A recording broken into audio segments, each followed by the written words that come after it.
Hi, everybody. It's Paul J. from the Real News Network. We're in the midst of our spring fundraising campaign. For every buck you give, we'll be given another buck by the Kitty Plus Foundation. That will take us to $200,000, which will certainly help us as we head into the summer.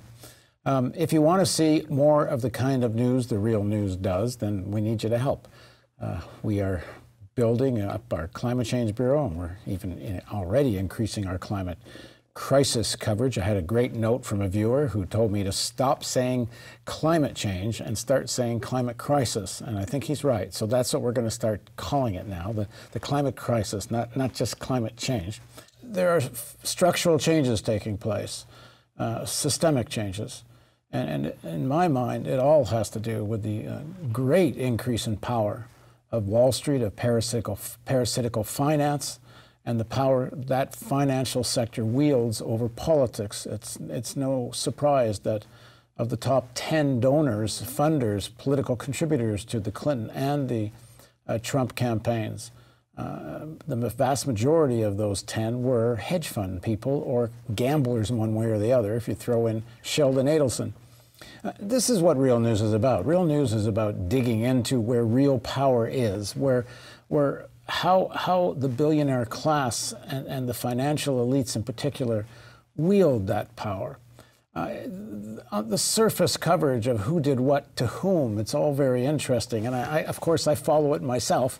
You know, the Comey affair, and did Comey lie about this or lie about that, and all of that. It's all fascinating. But it's not what the real problem is. The real problem is we're in a very decayed state of the American empire, of this stage of capitalism. And this decay is very dangerous. And people need to be aware of how dangerous. And of course, paramount in that is the climate change crisis, which is an existential threat. So this is where we're preoccupied. This is the kind of news we want to do. But we can't do it without you, because this ain't market-driven news. This is not the kind of news that attracts advertisers. And of course, we wouldn't take them anyway. But honestly, it doesn't attract a lot of big funders either. We're funders, especially at this time, liberal funders and such, that usually the types that fund independent media, they want to fund something in some way associated with the Democratic Party, because they see that as the only real opposition to dethroning Trump. And of course, there's some truth to that.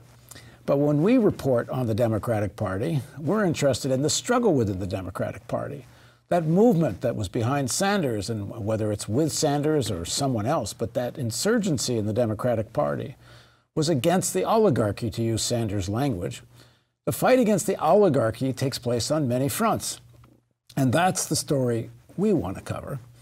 But can't do it without you, because nobody from the oligarchy is all that interested in what we're doing. So, if you can, please hit the donate button. And we hope you will watch. We hope you will share the stories. We hope you donate. And we hope you send any comments and questions or suggestions to contact at the Real News Network. And pretty soon we're going to do some live hits where we can do some live interaction. People can talk what they like about the Real News, what they don't like, and I'll try to answer questions. And we may bring some of our favorite guests on for live hits back and forth as well. So maybe you let us know if that's something you would appreciate. So thanks for joining on the Real News Network.